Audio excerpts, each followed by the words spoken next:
বিস্তৃত বালুকামো বেলাভূমি, মাঝে মাঝে ছোট ছোট টিলা আর ঝোপঝাড়। একটু দূরেই ক্ষুদ্র ক্ষুদ্র কয়েকখানা পাহাড় সগর্বে দাঁড়িয়ে আছে মাথা উঁচু করে।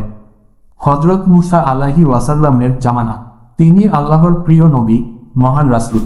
প্রায়ই আল্লাহর সাথে তার কথাবার্তা হয়, বাক্য বিনিময় হয়। এর জন্য তিনি বহু দূরে অবস্থিত তুর পাহাড়ে চলে যান। সেখানেই তার আলাপ আলোচনা চলে। একদিন মুসা আলাইহি ওয়াসাল্লাম আল্লাহর সাথে কথা বলার জন্য তুর পাহাড়ে চললেন। সম্পূর্ণ একা, ভক্তবৃন্দের কেউ সাথে নেই। পথিমধ্যে তিনজন লোকের সাথে তার সাক্ষাৎ হয়। তন্মধ্যে দুজন পুরুষ, একজন মহিলা। প্রথম ব্যক্তি বিশাল ধন ঐশ্বর্যের মালিক, কোনো অভাব নেই তার। সে হযরত মুসা আলাইহি ওয়াসাল্লামকে দেখে বলল, হযরত, কোথায় যাচ্ছেন?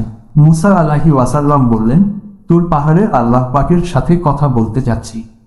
সে বলল, আজ বহুদিন যাবৎ একটি কথা মনের মধ্যে ঘুরপাক খাচ্ছে, এর জন্য আপনাকে আমি মনে মনে তালাশ করছি।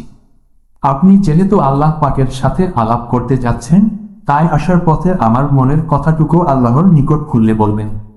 কথাটি হলো, আল্লাহ পাক আমাকে বিপুল ধন সম্পদ দিয়েছেন। আমার টাকা পয়সা ও সম্পদের পরিমাণ এতই বেশি যে এগুলো সামলে রাখা আমার পক্ষে অসম্ভব হয়ে পড়েছে। এমনকি এ বিশাল পরিমাণ ধন দৌলতের হিসেব রাখতে গিয়ে আমি ঠিকমতো আল্লাহ তাআলার জিকিরও করতে পারি না। অনেক সময় ইবাদতেও কমতি এসে যায়। তাই আপনি অনুগ্রহ করে আল্লাহ তাআলাকে বলবেন, তিনি যেন আমাকে এমন কোনো উপায় বাতলে দেন, যা করলে আমার সম্পদ কমে এমন পর্যায়ে চলে আসে যা নিয়ন্ত্রণে রাখা আমার পক্ষে সম্ভব হয়। হযরত মুসা আলাইহি ওয়াসাল্লাম বললেন, ঠিক আছে বলবো, বলে সামনের দিকে অগ্রসর হলেন। কিছু দূর যাওয়ার পর এক দরিদ্র মহিলা তাকে বলল, হুজুর, মনে হয় তুর পাহাড়ে যাচ্ছেন। সেখানে নিশ্চয় আল্লাহর সাথে আপনার কথা হবে। হযরত মুসা আলাইহি ওয়াসাল্লাম বললেন, হ্যাঁ, এর জন্যই যাচ্ছি। কৃতজ্ঞতার প্রতিদান মহিলা বলল, হুজুর, আমি আপনার মাধ্যমে আল্লাহর নিকট একটি কথা জিজ্ঞেস করতে চাই।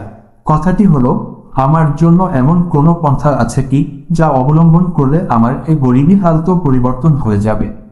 হুজুর, আমি নিতান্ত অসহায়, একেবারে নিঃস্ব। ধন সম্পদ বলতে কিছুই নেই আমার। এই যে জীর্ণ শীর্ণ ছোট্ট কুড়ের ঘরটি দেখতে যাচ্ছেন, আমার নিবাস একমাত্র সম্বল। আমার মনে হয় আমার মতো অসহায় ও দরিদ্র নারী দুনিয়াতে আর কেউ নেই।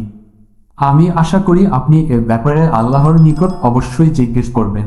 হযরত মুসা আলাইহি ওয়াসাল্লাম মহিলার কথাগুলো মনোযোগ দিয়ে শুনলেন। তারপর আল্লাহর নিকট তার আবেদনটি পৌঁছবার আশ্বাস দিয়ে সামনে চলতে লাগলেন। আরও কিছু দূর চলার পর হাত পা কাটা আরেকজন লোকের সাথে তার সাক্ষাৎ হলো। বেচারার অবস্থা দরিদ্র মহিলাটির চাইতে অনেক বেশি করুণ। তার দুরবস্থার দিকে তাকালে চোখে পানি এসে যায়। মনের অজান্তেই গণ বেয়ে ফোঁটা ফোঁটা অশ্রু ঝরতে থাকে। কেননা লোকটির হাত পা যেমন নেই তেমনি দেহে গোশত নেই।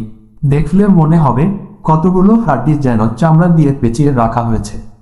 তার মাথায় চুল নেই, চোখগুলো গর্তের ভিতর ঢুকে গেছে। সে হযরত মুসা আলাইহি ওয়াসাল্লামকে দেখতে পেয়ে কাতর স্বরে বলল, হে আল্লাহর নবী, আমার কোনো আবেদন নেই, নেই কোনো চাওয়া পাওয়া। উপরন্তু এ করুণ অবস্থার জন্য মহান আল্লাহর বিরুদ্ধে আমার কোনো অভিযোগও নেই। তবে তুর পাহাড়ে গিয়ে আপনি শুধু পরম দয়ালু মহান আল্লাহ তাআলাকে জিজ্ঞেস করবেন, দুনিয়ায় আমাকে এভাবে রাখায় তার উদ্দেশ্য কি? কেন তিনি আমাকে এভাবে রেখেছেন? তিনি আমাকে কি উদ্দেশ্যে সৃষ্টি করেছেন? এর জবাবে আল্লাহ পাক কি বলেন, মেহেরবানি করে ফেরার পথে আমাকে একটু জানিয়ে যাবেন, এই আমার অনুরোধ। হযরত মুসা আলাইহি ওয়াসাল্লাম তাকেও পূর্বোক্ত ব্যক্তির ন্যায় আশ্বাস দিলেন। তারপর পুনরায় চলতে চলতে এক সময় গিয়ে তুর পাহাড়ে হাজির হলেন। তুর পাহাড়ে এসে অন্যান্য দিনের মতো আজও হযরত মুসা আলাইহি ওয়াসাল্লাম আল্লাহর সাথে কথাবার্তা বললেন। তারপর ফেরার পূর্বে এক এক করে 3 ব্যক্তির আবেদনের কথাও জানালেন। আল্লাহ তাআলা ধনী ব্যক্তির আবেদনের প্রেক্ষিতে বললেন, তুমি লোকটাকে বলে দিও, আমি তাকে সহায় সম্পত্তি ও ধন ঐশ্বর্যের যে নিয়ামত দান করেছি সে যেন উহার নাশকরি করে, অকৃতজ্ঞ হয়। এতেই তার সম্পদ কমে যাবে। আর গরিব মহিলাকে বলিও, তাকে আমি যে অবস্থায় রেখেছি সে যেন অবস্থায় থেকেও আমার শুকরিয়া আদায় করে। তাহলে অল্প দিনের মধ্যেই তার অবস্থার উন্নতি ঘটবে, দূর হয়ে যাবে তার ফকিরি অবস্থা। সর্বশেষে হাত পা কাটা পঙ্গু লোকটির ব্যাপারে বললেন, তাকে বলিও, জাহান্নামের দেয়ালে একটি ছিদ্র আছে, আমি তাকে দিয়ে ওই ছিদ্র বন্ধ করব। এই কাজের জন্যই আমি তাকে সৃষ্টি করেছি। হযরত মুসা আলাইহি ওয়াসাল্লামের সব কাজ শেষ, এবার ফেরার পালা। তিনি আপন গন্তব্যের উদ্দেশ্যে রওনা দিলেন। পথিমধ্যে সর্বপ্রথম দেখা হলো পঙ্গু লোকটির সাথে। তিনি তাকে বললেন, ভাই, আমি তোমার ব্যাপারে আল্লাহর নিকট জিজ্ঞেস করেছি। তোমার সম্পর্কে তিনি যে কথা বলেছেন তা মোটেও আনন্দদায়ক নয়। তিনি বলেছেন দোজখের দেয়ালে নাকি একটি ছিদ্র আছে, আর ওই ছিদ্র বন্ধ করার জন্যই তিনি তোমাকে সৃজন করেছেন।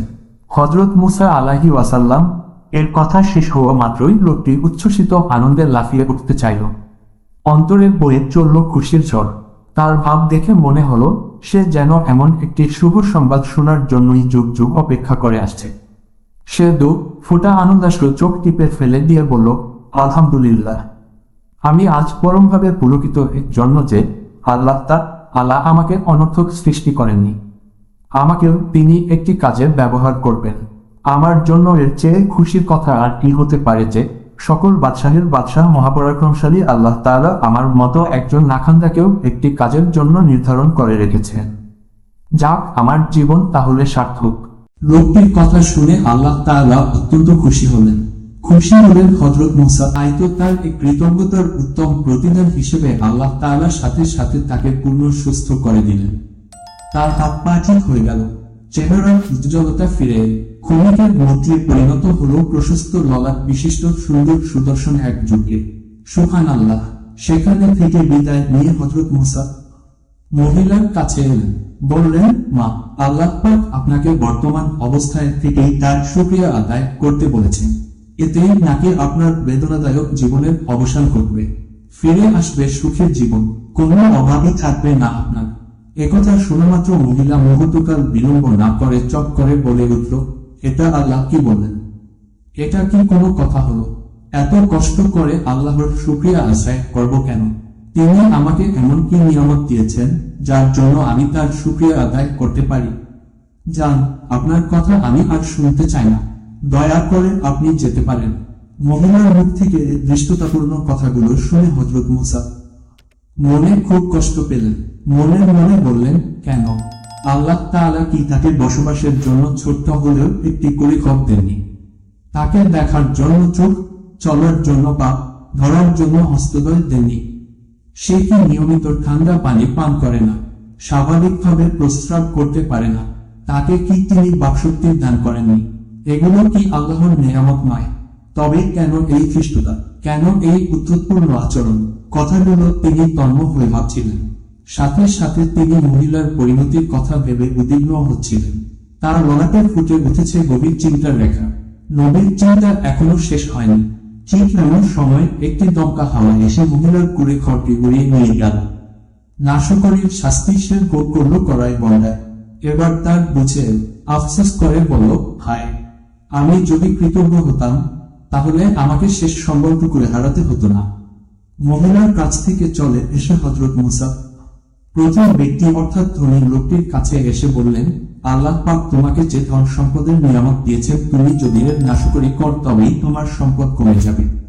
হযরত মুসা আলাইহি ওয়াসাল্লাম এর মুখ থেকে নাশকরির কথা, অকৃতজ্ঞতার কথা শোনা মাত্র সে আঁতকে উঠে বিস্ময় করার কণ্ঠে বলল, এ তো কিছুতেই হতে পারে না। যে খোদা আমাকে এত ধন সম্পদের অধিকারী করেছেন, যার অপরিসীম দয়া, এত বেশি ঐশ্বর্যের মালিক হয়েছে, কি করে আমি তার নাশকরি করব? কি করে আমি তার প্রতি অকৃতজ্ঞ হব? এর যে আমার কল্পনার অতীত। এই কথা বলার পর তার সম্পদ আরো বেড়ে গেল। সম্মানিত পাঠক, আলোচ্য ঘটনার শিক্ষণীয় বিষয়টি দিবসের আলোর মতো স্পষ্ট। আসলে চিন্তা করলে দেখা যাবে জীবনের প্রতিটি মুহূর্তে, প্রতিটি পদে পদে আমরা আল্লাহ তাআলার অসংখ্য নিয়ামত ভোগ করছি। তার নিয়ামত ছাড়া ক্ষণকাল বেঁচে থাকাও আমাদের পক্ষে সম্ভব নয়। আল্লাহ পাক পবিত্র কুরআনে নিজেই ঘোষণা করেছেন, তোমরা যদি আমার নিয়ামত সমূহকে বর্ণনা করতে থাক তবে কখনোই তা গুণে শেষ করতে পারবে না। অন্য আয়াতে তিনি বলেন, তোমরা যদি আমার নিয়ামত পেয়ে শুকরিয়া আদায় কর তবে আমি তোমাদের নিয়ামতকে আরো বাড়িয়ে দেব, আর যদি নাশকরি কর তবে আমি নিয়ামত ছিনিয়ে নেব। আর মনে রেখো, আমার শাস্তি অত্যন্ত কঠিন।